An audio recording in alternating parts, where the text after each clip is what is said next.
We're on, Tom. Good morning. Good morning. Thank you. Thank you for inviting me or giving me the opportunity to talk to you. I've been in a retreat organized by you and Aldebaran, and it was a beautiful week. I don't have a lot of experience with astrology, but well, for me the big gift was like you have the tools. You can explain things to me or to other people why things are happening in general or in your personal life, and it was it was amazing. It was a big gift for me, and I think for everybody here, but they speak for themselves. So thank you for that.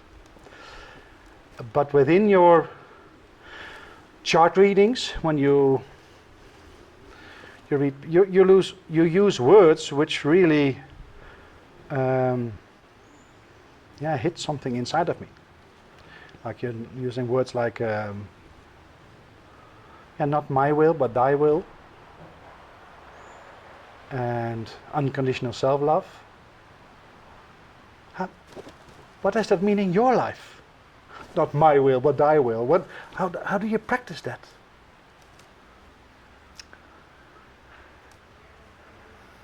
Good questions. How much time do we have? Oh, I think I have more time than you do, so you're in control. I surrender. Oh, goodness me. Okay, well,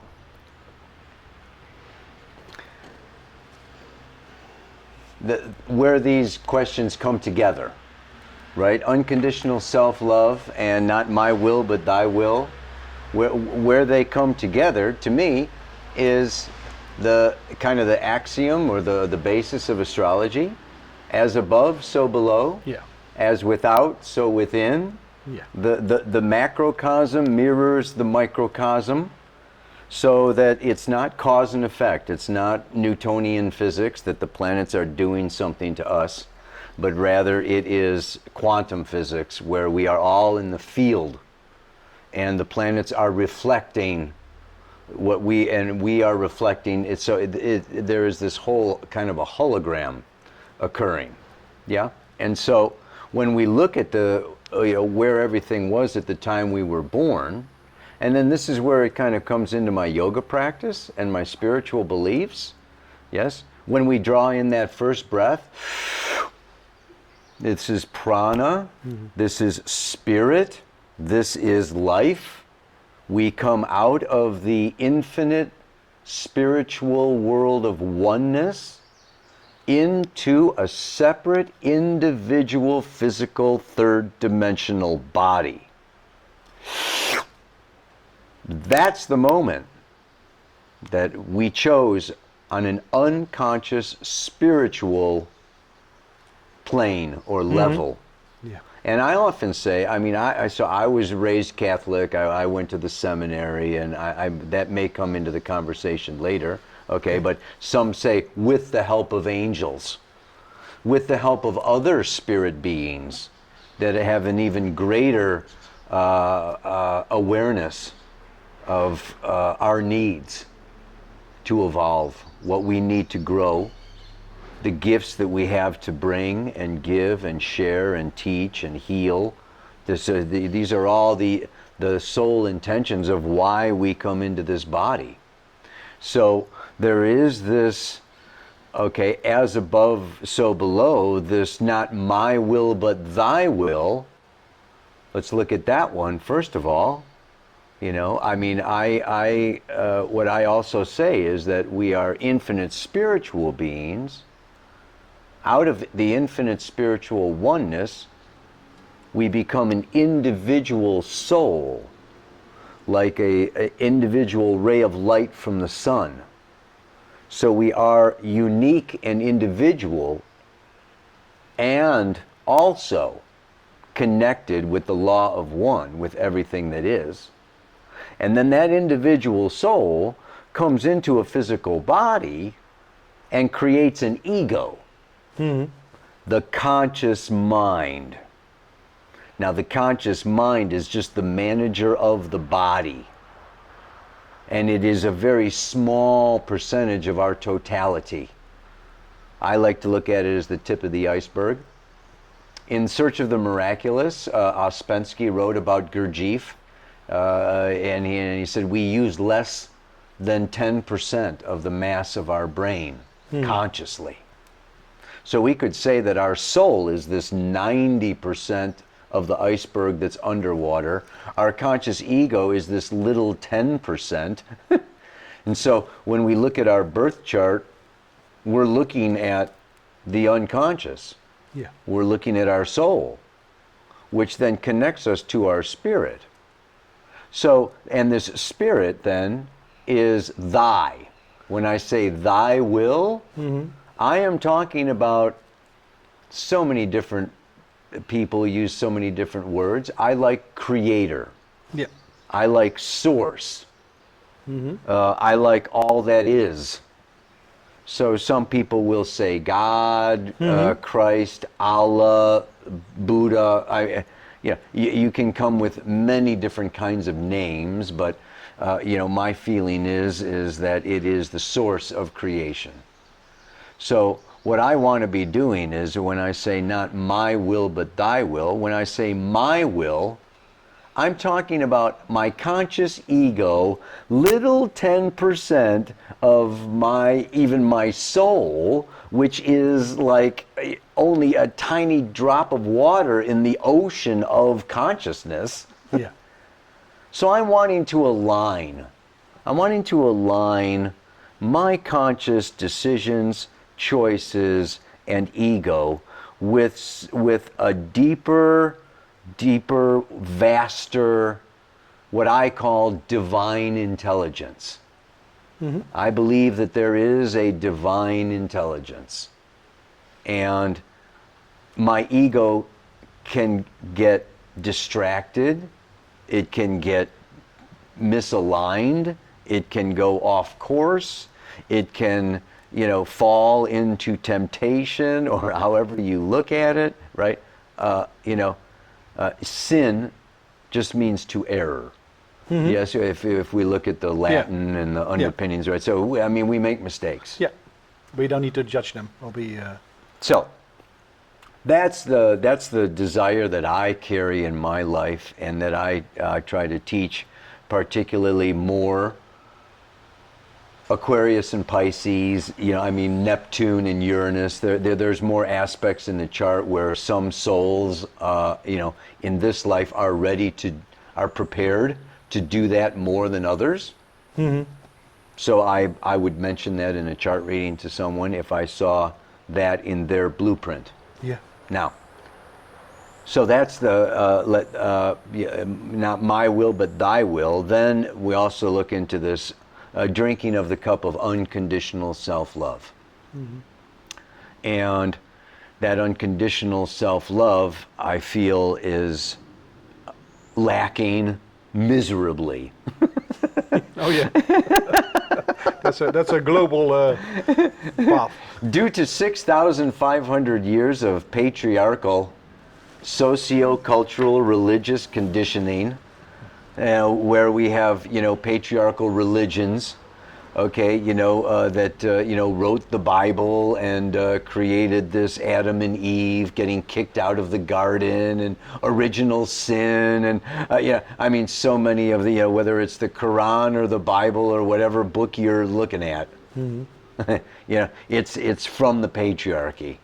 And this is a condition in a situation where the masculine has been distorted and has been dominating the evolution of humanity for thousands of years, and it's used guilt and shame and condemnation and judgment and all these tools to to invoke or to build up a sense of separation from source, from God, from divine intelligence, from all that is, from creator, to build this separation, to create this sense of that we are less than, that we are wrong, that we are bad, that we are evil, that we are, just really not enough.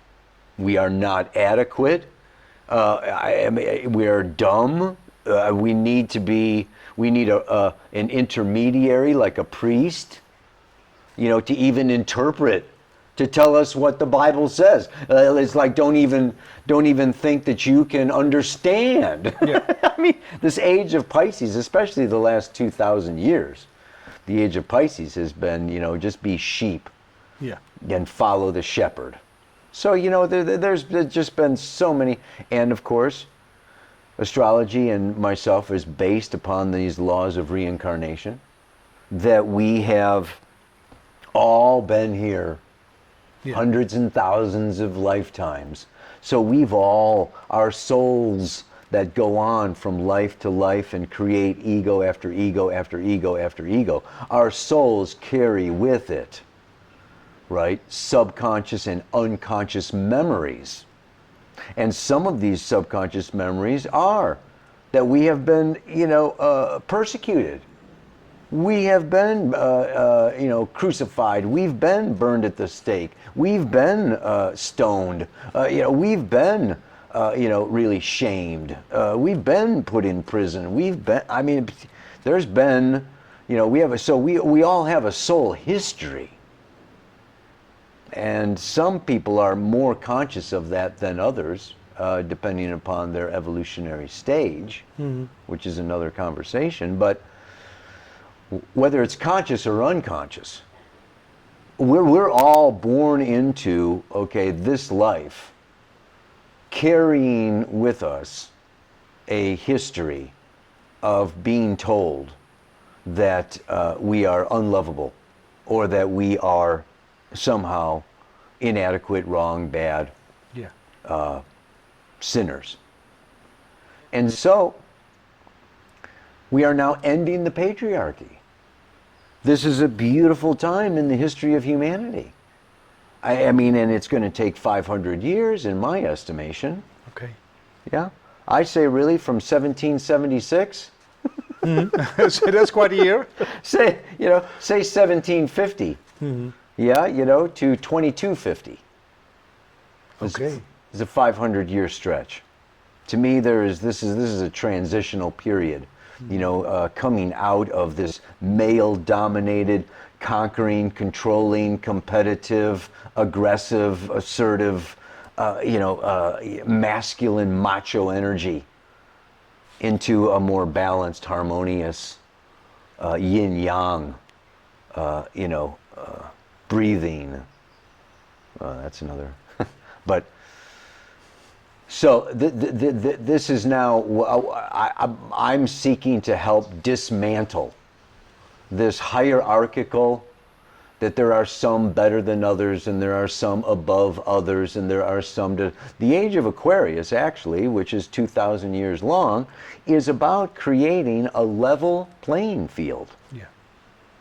Nobody gets there first. No. And nobody's better. As soon as you evolve and you know more and you know more and you think you're hot stuff, you become Jesus or Buddha, and you become a teacher or a healer. So the idea here is that the common denominator, we all must rise together because we are all one. Yeah. To think that you can individually, Jeff Bezos or Elon Musk or Bill Gates, get there first, know everything and have everything and own everything and control everything. This is an illusion. Yeah. So, this is doomed to failure, so many of these plans, but that's another conversation. So in my desire to dismantle the patriarchy, there and to bring people back to natural law, to nature, to our divine essence, and our joy, fullness of being, peace and serenity, good health. I mean, all of this has a lot to do, with having unconditional self-love. Now we need to define that a little better because, like I say, and here I will return to my childhood upbringing as a Catholic. Mm-hmm. I mean, yes, I had to be baptized or I would go to hell. Yep, it's very conditional. So we're all born with with this original sin, we're because we're human. It's so ridiculous. So anyway, I have made a lot of errors. I've sinned many times over. I have made many mistakes. I have, hurt people and done things that were, not in, maybe they were unconscious. But still, that's the other thing. Even if you're speeding, the policeman will give you a ticket whether you knew you were speeding or not. Mm-hmm. So these laws of karma and these laws of, you may, innocently just, drop the atom bomb because the general told you to push the button. But just because you were unconscious of dropping the atom bomb, you are still, as a soul, has the karma associated with the outcome of your actions. So there is this, there's this whole energy, around guilt, around shame, around right and wrong, around good and evil. And here's where we can also just say that in the fifth dimension and the fourth dimension and higher dimensional realms of soul and spirit, there is no right and wrong. Everything simply is. Yeah. But when we drop into the third dimension, then there's life and death, right? Then there is joy and pain. And so there is good and evil. Yeah, and evil is a destructive force that is against life, and so we have to understand that there's a paradox going on, and I don't want to argue with people who say that there's no such thing as good and evil because they're right On another level. on another level. Yeah. And there's other people that say there is damn well you bet there's good and evil. And I will agree with them as well. Yeah, I understand that. So there is and there isn't, okay? But so this idea here of unconditional self-love then is just to me that, and there's another thing that whether it's my personal reality, I have my personal chart, I have 6 planets in Leo, that has a fear of rejection. Mm-hmm. I want everybody to like me. Yep. I understand that. Which is impossible. And I've been showed. This has been illustrated in my life over and over and over again. There is no way I am going to get everybody to like me. No. But in my past, I have made extraneous efforts to be a people pleaser and to be liked. And to, in some ways, deny my truth. Yep. Go against my own, my own will, against thy will, in order to be applauded or liked or loved or paid or fit in or belong or not be ridiculed or made fun of or whatever. Yeah. So I have Chiron in Aquarius, the sign of alienation. Mm-hmm. I can feel like an alien. Yeah. And when I feel alienated, I try to fit in and belong, and I modify. Yeah, I lower my my individuality, my truth, in order to belong. Yeah. So I'm only teaching what I'm learning. Yeah. And so this drinking from this cup of unconditional self-love, I'm learning to unconditionally love myself, which is also going to what? It's going to let some people down. Yeah. My truth. It does. My truth, my reality, my beliefs, are very contrary to the conventional consensus majority of humanity at this point. Yeah. I'm a rebel. I'm a revolutionary. I feel that so many of the established norms and laws and governments and conditions and religions are, limiting and therefore, anti-life, could even be considered evil. So I would like to abolish and destroy, like Shiva, many of these. So and then if you think of all the people that are working for these and standing for these and believing in these corporations and governments and the religions and all this kind of stuff. I mean, so for me, it's taken me. I mean, I'm 65. I mean, it's taken me many years, to say, okay, even though I'm different, and even though some people would like to, stop me, shut me up, have me go away, even hurt me. I've had people, want to, destroy, what I stand for. So, in order for me, so I'm, it's like I'm building up my own strength by accepting that I am different and my differences, I have to love. I have to accept and love and appreciate and own and enjoy and really, stand within my, what I call my truth. Mm-hmm. And I believe that this is true of everyone.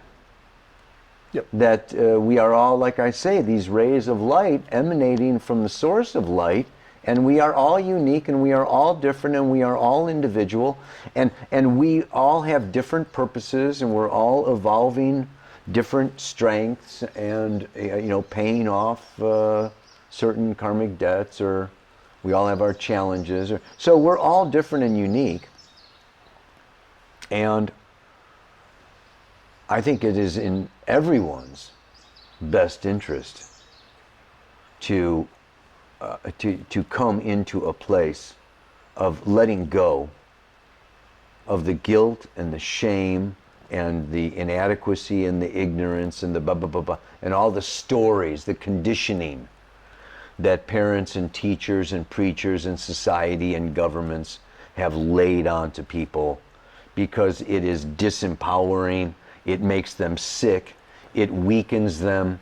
It takes joy and power out of their life, and it's just, it's the major. I believe it is, probably the major source of sorrow, depression, pain, suicide, however you, ill health. All of this is, when we reject ourselves.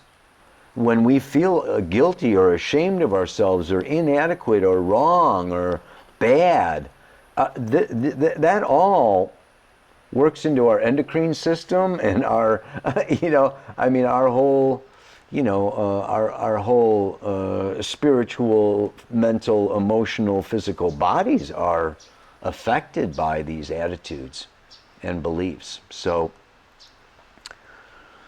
that's Self-love, one of the keys. big key. Yeah.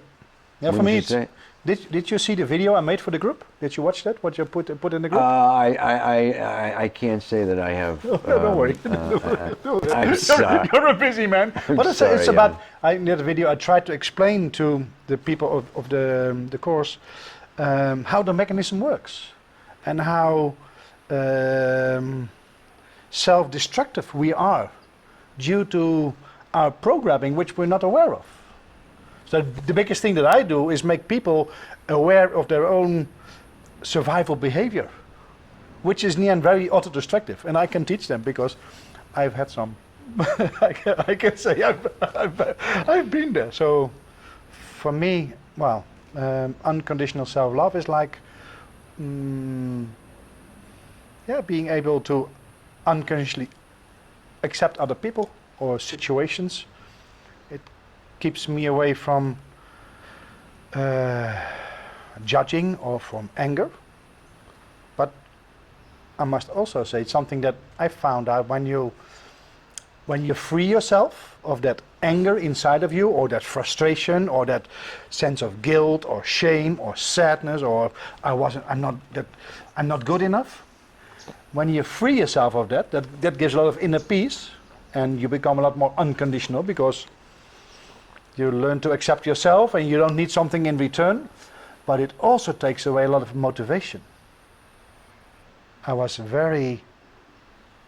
before I learned this like 5-6 years ago, I was very motivated. I was this big energy and creating things and manifesting things and people.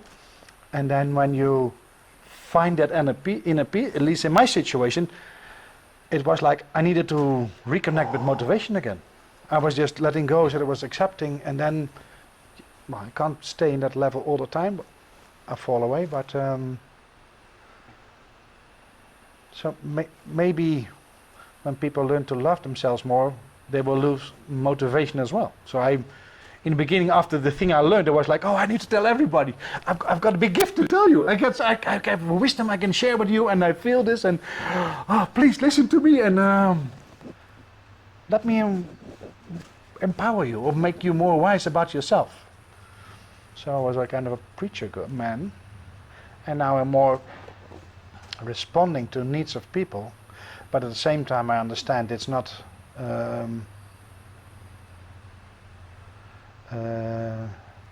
maybe it's not a gift to everybody at the same time to unconditionally love yourself and to learn to forgive yourself and learn to accept, because it takes away motivation.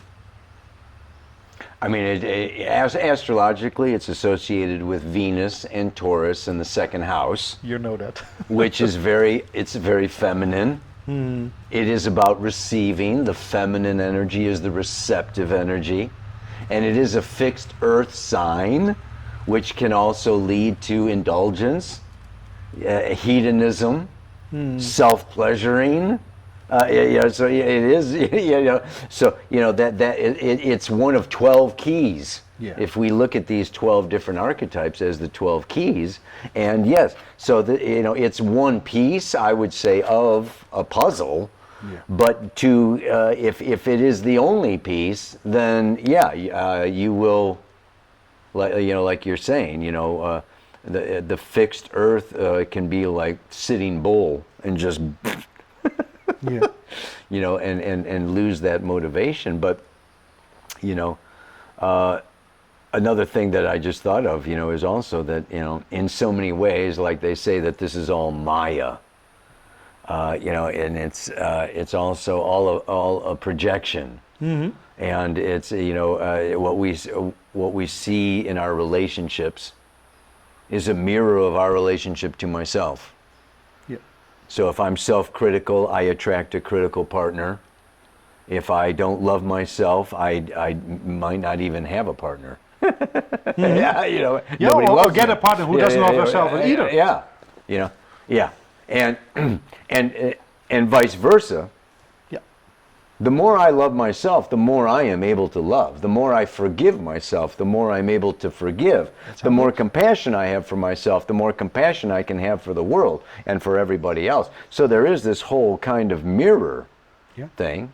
But then, just to speak to your, this possibility of surrendering, going with the flow, and, losing motivation, and accepting just what is, and this can go into, and I believe that there is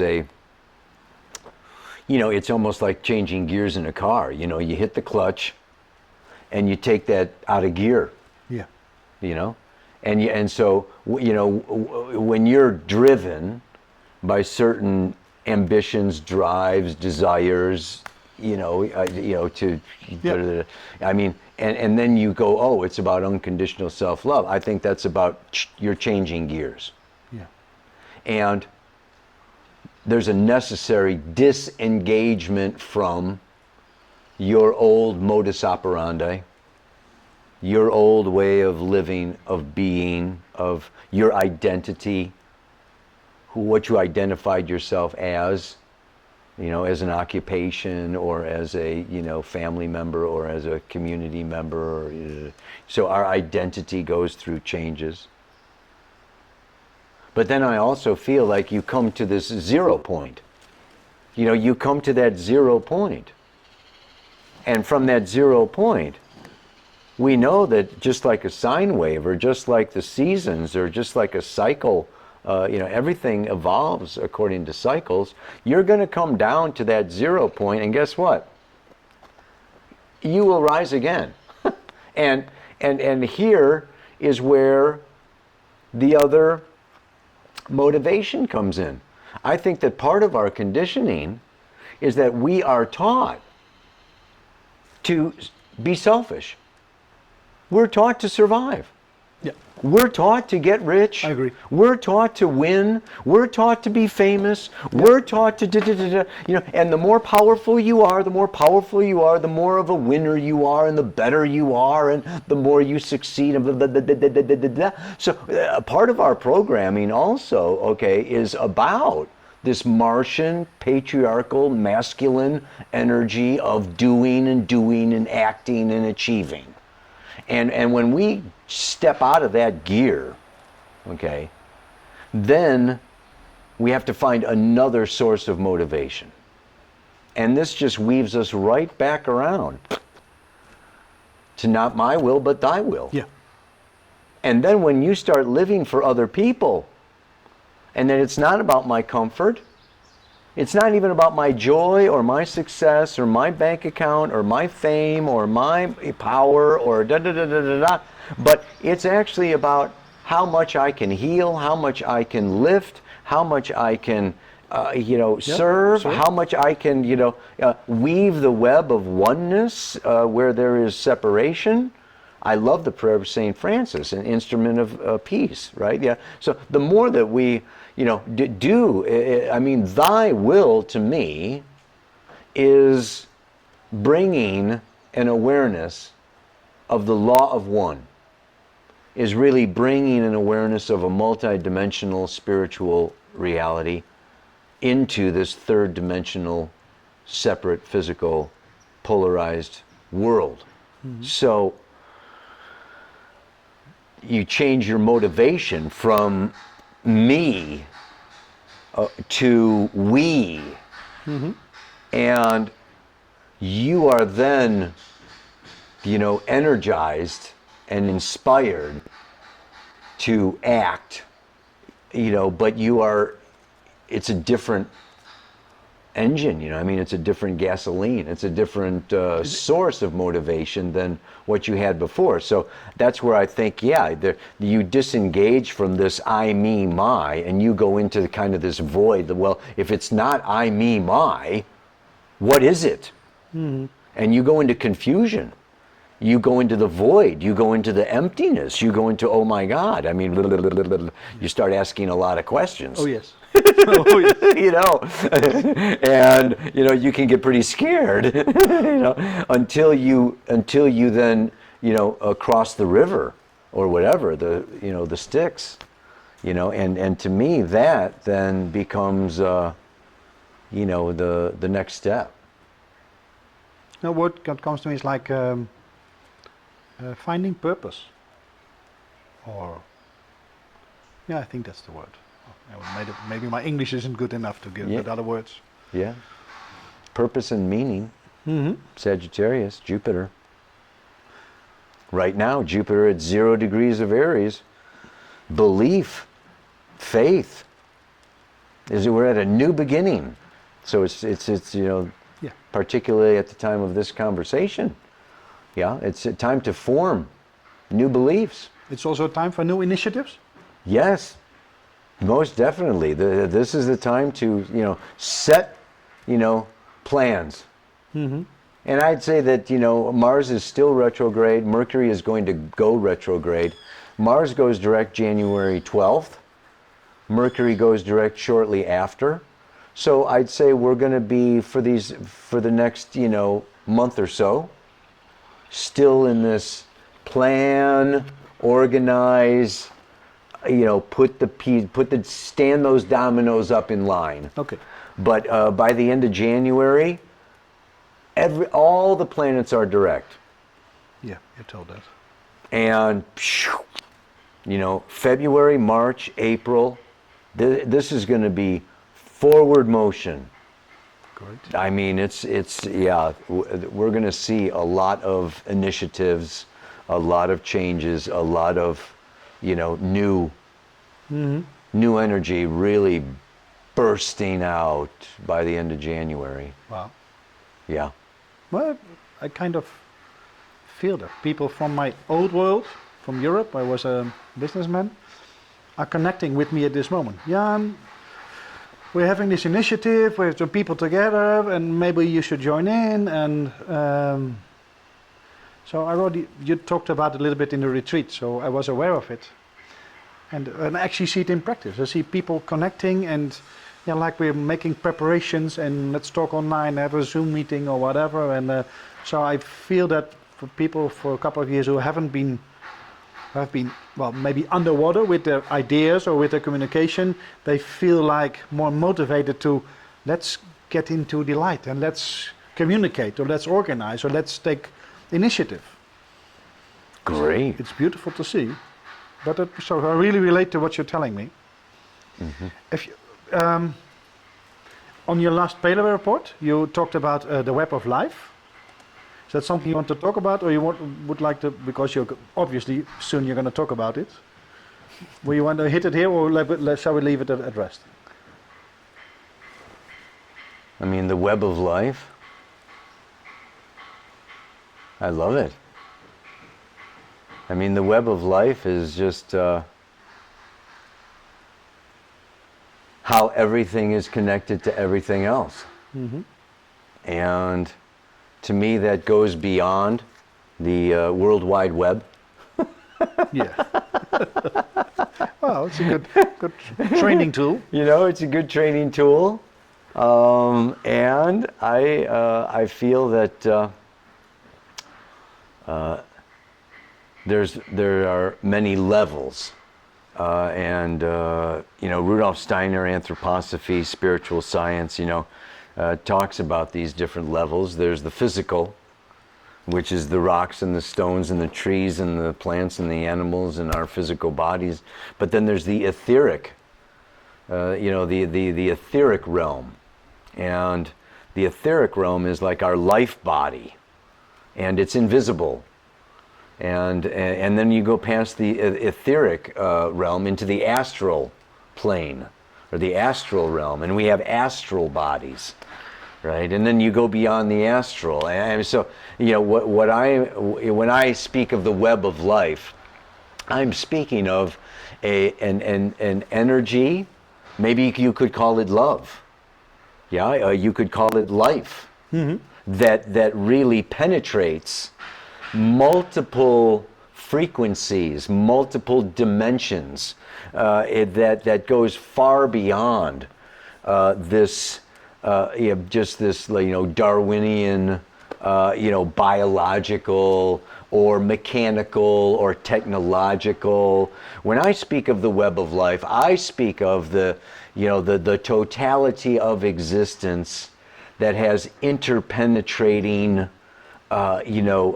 webs that connect, yes, me to you. Yeah. So we're connected. I know. But I'm not in your body. You're not in my physical body. So what is this connection?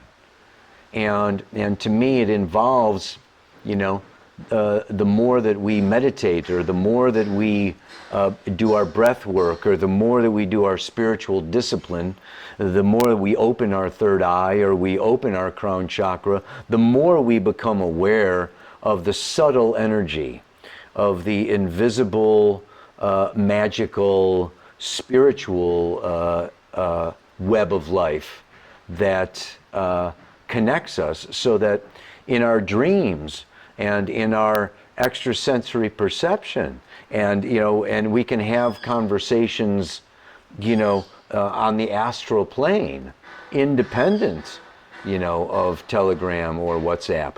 Yeah, that we, so, we're really doing now with technology what I feel we are capable of doing without. Yeah, I understand what you mean. And as we develop our own spiritual capacities, we will become more empowered, more liberated, and of course create, different realities for ourselves on planet Earth. Mm-hmm. Yeah. So it's kind of what I'm, a little bit about what my web of life, as. But is it then your objective to give people tools to reconnect themselves with other realms, other dimensions, to but for instance, example, like maybe we call it nowadays, a lot of people call it synchronicity. Oh, I was just thinking about you and you were calling me. Or I was thinking about that and I found the book and I found an answer. It's all there. Right. And but when you talk about bringing web of life, is that then sharing wisdom, giving people tools to empower themselves, to free themselves, to open up things within themselves? Is that what you're trying to organize? Is that what you envision for the future? Well, the other web of life that that I was also referring to in the Pele report is just this also that. Well, first of all, the tools, yes. I think there are many tools out there. I bring astrology. Yeah. I bring Kundalini yoga. Yeah. I bring meditation, chanting, breath work, dancing. All forms of art, to me, are a means of accessing. Okay, what's inaudible, making it audible is singing. Yes, what's invisible but making it visible is art. What is intangible, making it tangible. Okay, is lovemaking or tantra. There's all these. So art to me is this interface between the spiritual world and our physical material world. So all forms of art, and some of them I know, some of them I don't. So I can't teach all of them or bring all of them, but I encourage people, to do all forms of art. But on another level, I also feel that we're entering a time period now. We're kind of going through a bit of a birth canal, okay? The snake is shedding its skin. Yeah. Like I say, we're moving out of the patriarchy, but not everybody. No. There's an engine for every train, the locomotive. So there's, a bow to every boat. And, there are souls that are here, that are leading, that are pioneering, that are breaking through, the waters, breaking into a new paradigm, a new reality. But then there's others that are anchors. Yeah. Are afraid, or for what, I have all kinds of, reasons for, holding back that process. So the other web that I'm very interested in is weaving together what I feel are different groups, different permaculture communities, spiritual communities, alternative communities, of like-minded souls that are unconventional, that are moving outside the box, outside the matrix, outside the system, outside of the establishment, and innovating, inventing, pioneering new supply chains, new supply lines, new ways of eating, of living, of in harmony with nature, of blah blah blah blah blah blah blah. So I know, and I have visited in my travels many different groups of people, communities of people, and to me, the more that we can build communication between these communities, between these groups, the more we can support each other, and the more strength and power, and so I see us as seed people. We are seed people. We are seeding the age of Aquarius. We are seeds of a new paradigm. It may be our children's children's children who live in the new paradigm, who live in the age of Aquarius. We are the forebearers of it. We are the birthers of it, the midwives, yes, of this. So, part of that is that, yes, we need to gather up our strength, our courage, our will forces, and a way of doing that is, of course, united we stand, divided we fall. Mm-hmm. There's a great desire on the part of those souls who seek to dominate and control, food, water, money, basically control the planet, to divide, social distancing, wear masks, get separate, lockdown, stay home. This is a weakening mechanism of our psyche. Yeah, to make us physical... more easily to control. So there is this very practical side of the web of life that I also seek to build communication, between these people to really strengthen. And do we need for something like a new tool for that to communicate, or does that work within the existing possibilities? How do you see that? Well, I'm if I had more time. Yeah. well, you can tap in there and I want to clone myself a few times because I have so many research projects and desires and things I want to bring and do, and oh my God, there's not enough hours in the day. But I've just recently gotten turned on to GEN. It's GEN. It's the Global Eco Village Network. Okay, nice. I had no idea. Yes, it's already been started up in Findhorn, I believe, is the base of it. Okay. Findhorn, Scotland, is a very old community of folks from the '60s. But so I think that there are already. I joined another one. What was that called? Sasha Stone, and did this whole thing with. I don't know. But I let go of that one. But anyway, yeah, so I think that there are groups. Oh, yeah, sure. There are people that are, wanting this whole kind of same thing. And to me, it is a matter of just networking. Yep. And connecting. And, realizing and knowing that, I mean, I actually worked with the Mankind Project. I'm initiated into that. That's an organization that exists within 50 different countries. Okay. And when you want to travel to Australia or to Europe or to Italy or you can go through the Mankind Project and find brothers, men that are associated with the Mankind Project. Wow. And you've got an instant friend. You've got a place to stay. You've got a place to, Wow, so, great. This networking is just, I think, a way of building awareness and camaraderie, intercultural, awareness of, beliefs and approaches and ideas about life.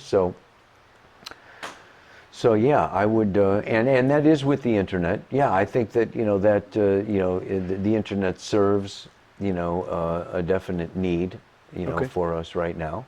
It's not like I'm anti-technology. I believe through our spiritual practice, we will get more in alignment, and hopefully move beyond that phase of needing the technology, but. For now, it's nice to have. Yeah, maybe when it works. Yeah, but many times it works. And imagine that it will be given free. No, there's no more control. We can actually use all the potential. Yeah. Yeah. I had a software company back in Europe. So you know about Web3. Yeah. So this a is, little bit. you know, That's what one it's of my, more the my blockchain, friends it's- are contacting me. Say, yeah. let's talk about Internet 3.0. Yeah. Yeah. That's the project we want to talk about. That's So, beyond external control. yeah. So that's where we can move into a free dialogue. I think so. That would be nice. How do you feel with the conversation? You feel? I think you're very relaxed, but how do you feel? Are you okay? Yeah. Okay. Because for me, I haven't been looking at your paleo report for 12 years like other people have, but maybe I see them maybe every once in a while since a year now. And I've got the feeling that you have a lot more knowledge or much more vision to share than what you're doing in the paleo report. So I'm also trying to investigate if you feel comfortable talking about other stuff. Always related to astrology. You understand what I'm asking, or because you keep saying, well, maybe that's another conversation, or maybe that's another topic. So when I talked to you, also when I was in the retreat, I said, okay, he has so much more to share. Are you up to getting out of your comfort zone? When the student is ready, the teacher appears. When the question is asked, the answer appears. You know, I work with people's questions. Yeah. You know, Yeah. as a focus. Yeah. In terms of, you know, I mean, I just kind of pull out of the, you know, out of the ethers what is pertinent or needed, you know, because I really feel very much so that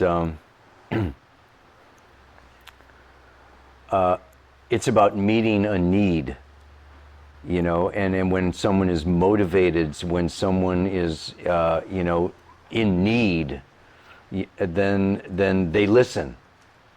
And it's also about, you know, the teacher appears or the doctor appears, you know, when there is an illness or, you know, ill health or something, then it is.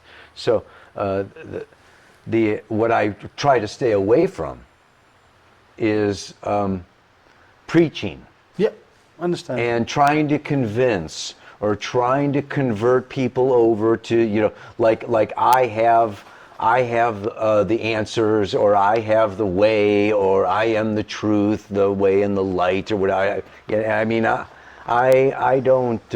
It's not like I'm like I have a particular agenda. You know, like No, I want understand. everybody to believe this, or I think that, you know, I don't really profess all of my beliefs, I suppose, is maybe what you're sensing, because, yeah, I'm,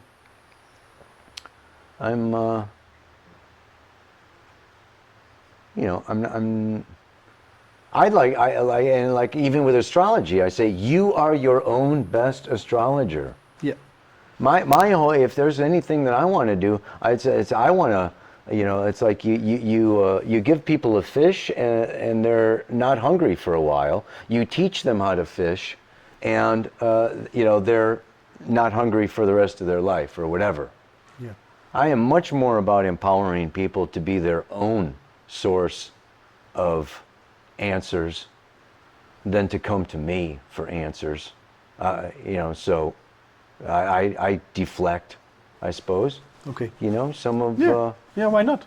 some things in that regard. Yeah, but well, what you're saying, you know, I try to avoid preaching, so maybe I have other convictions or wisdom or things to share, but it's not for me to take that initiative. If people have a question in what setting there is and it feels good, I share whatever feels good at that moment in that situation with that person, and that feels fine.